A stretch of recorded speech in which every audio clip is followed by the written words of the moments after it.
The moment my daughter looked me straight in the eyes and said, "Mom, Dad, you're not invited," something inside me silently shattered.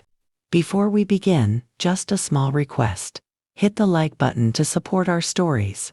And tell me in the comments where you're watching from and how you're doing. Don't forget to subscribe so you never miss a new story.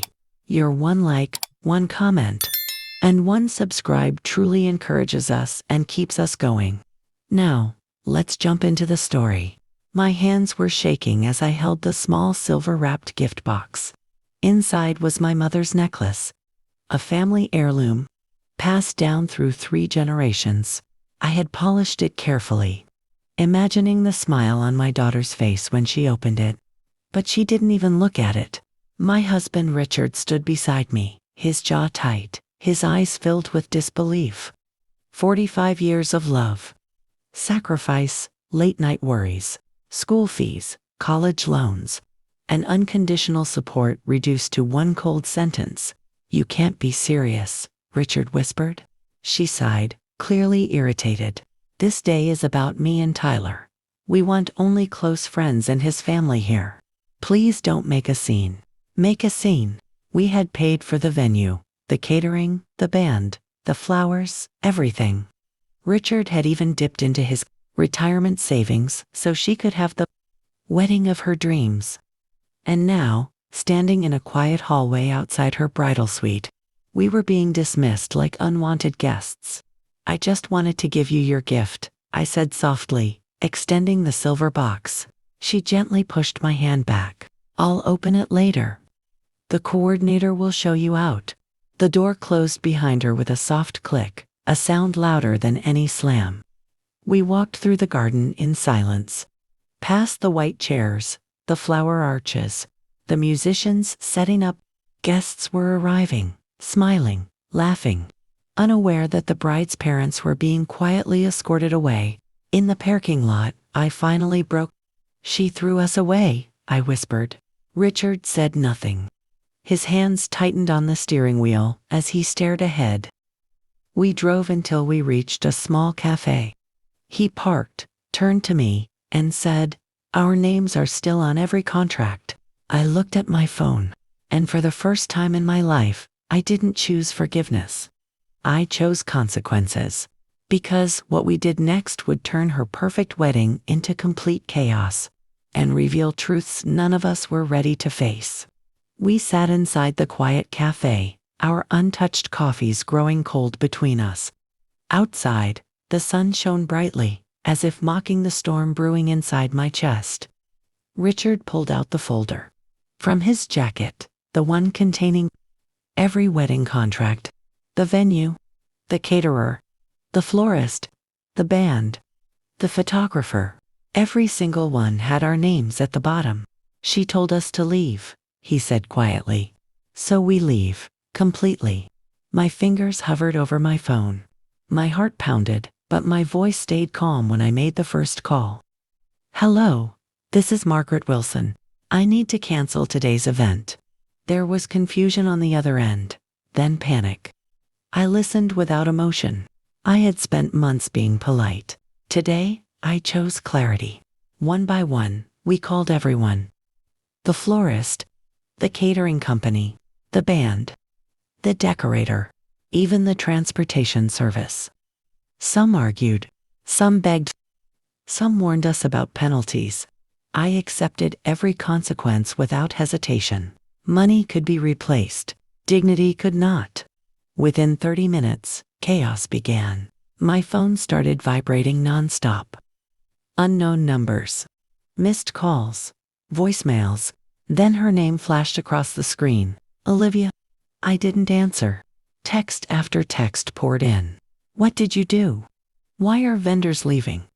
The flowers are being taken down. Mom, answer me." Richard watched quietly as I set the phone face down. "They're about to realize," he said. We finished our coffee in silence and drove home. By the time we arrived, messages were flooding in from wedding planners, Tyler's relatives, even distant family members. Everyone was asking the same question. What happened? Still, we said nothing. That evening, a message arrived from Olivia. You ruined my wedding. How could you do this to me? I stared at the words for a long time before typing a single reply. You told us to leave. So we did. No anger, no insults. Just truth. Her response came instantly. You did this out of revenge. You embarrassed us in front of everyone. Tyler's family is furious. I closed my eyes. For the first time, she was feeling what we had felt. Invisible, rejected, humiliated. Only now did she care. That night, I barely slept. My mind replayed every memory, birthdays she skipped, calls she never returned. Moments we brushed aside because we believed love meant patience. But patience had turned into permission. And now, the cost of that permission was finally being paid. Because the next morning, a single phone call would uncover a secret so shocking, it would change everything we thought we knew about our daughter, and the man she married. The phone rang just after sunrise. I stared at the screen, half expecting to see Olivia's name again. Instead, it was an unfamiliar number. Something in my chest tightened. Hello, I answered. A woman's shaky voice came through. Is this Margaret Wilson? Yes. My name is Denise. I work at the accounting firm that handles Tyler's family businesses. I don't know how to say this, but you deserve to know the truth. Richard sat up instantly, his eyes locked on mine. Denise took a deep breath. Your daughter and Tyler canceled several major wedding services behind your back weeks ago. They replaced them with cheaper vendors and kept the leftover money. My heart skipped. That's impossible, I whispered. I wish it were, she replied. The funds were transferred into a private account under Olivia's name. I only discovered it while reviewing last month's statements. The room went silent. All those times Olivia claimed costs were rising. All the emergency payments. The last-minute upgrades she insisted were necessary. Lies. Every single one. How much? Richard finally asked. There was a pause. A little over $70,000. The number hit like a punch to the chest. 70,000. Our retirement savings. The money Richard had worked decades to build. Stolen? I shouldn't be calling, Denise said nervously, but I couldn't stay quiet. Something about this didn't feel right. After we hung up, I sank onto the couch, numb. She used us, I whispered. Richard didn't speak. His face had gone pale, his jaw clenched so tightly I feared his teeth might crack. Memories replayed in my mind, Olivia crying about bills, panicking over deposits, begging us to help just one last time. And we had, every time. Because she was our daughter. A knock at the door shattered the silence. We weren't expecting anyone. Richard opened it slowly. Olivia stood there, eyes red, makeup smudged, dress wrinkled. The confident bride from yesterday was gone. She looked small, broken. Mom, Dad, please, she sobbed. I messed up. Richard stepped aside, letting her in. She collapsed onto the couch, trembling. I never meant for things to go this far, she cried. Tyler said we deserved a better life. He said we could fix everything later.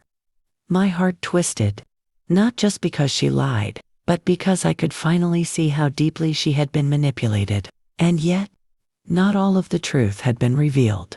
Because what Tyler did next would expose a betrayal far bigger than money. One that would permanently change our family forever. Olivia sat curled up on the couch, her shoulders shaking as quiet sobs filled the room. I wanted to pull her into my arms, to tell her everything would be okay. But the weight of her choices pressed heavily between us. Tell us everything, Richard said gently. She wiped her face. Tyler said weddings are a waste of money. He said we could use your funds to start fresh. New apartment, new furniture, new clothes, new life. He promised to pay you back once his business took off. My chest tightened. So you lied to us. She nodded. At first, I felt guilty. But then it became easier. I kept telling myself it was temporary. Richard stood and walked to the window, rubbing his forehead, and disinviting us. She hesitated. Tyler's parents. They don't like you. They think you're simple, not important enough for their social circle. The words sliced deeper than any insult. He said if you came, they'd judge him, Olivia whispered. So I agreed. A long silence followed. Then Richard spoke, his voice steady but broken. So you erased us to impress people who don't care about you. She broke down again. Suddenly, my phone buzzed. A message from an unknown number. You think you won. You haven't. My blood ran cold. Before I could reply, another message appeared. Tyler took the money and disappeared. My hands trembled. What is it? Richard asked. I showed him the screen. Olivia's sobbing stopped. What do you mean disappeared? She whispered. As if summoned by fear, the doorbell rang sharply. We all froze. Richard opened the door. 2 police officers stood outside. Are you Mr. and Mrs. Wilson? One asked. Yes. We need to speak with you. Regarding a financial investigation involving your son-in-law, Tyler Grant. Olivia gasped. The officer continued. Several fraud complaints were filed this morning. Large transfers were made into multiple overseas accounts. We believe Mr. Grant has fled the country. The room spun. He planned this, I whispered. The wedding? The lies? The money? The isolation? It had all been calculated.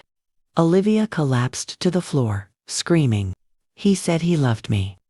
Richard closed his eyes. At that moment, we realized something terrifying.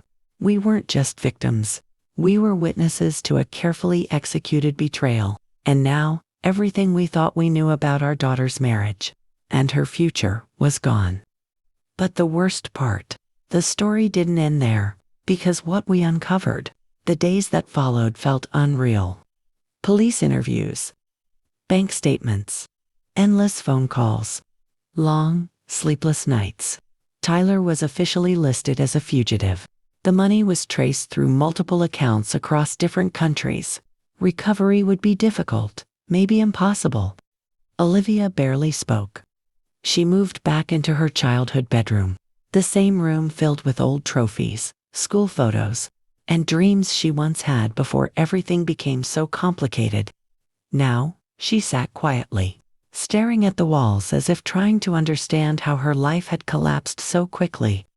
One evening, I found her sitting on the floor, holding the necklace I had tried to give her on her wedding day. I should have listened to you, she whispered. I sat beside her. You didn't lose your way overnight, I said softly. It happened slowly. And that's how most mistakes begin. Tears slid down her cheeks. I wanted to feel important. Tyler made me believe I was special. That I deserved more.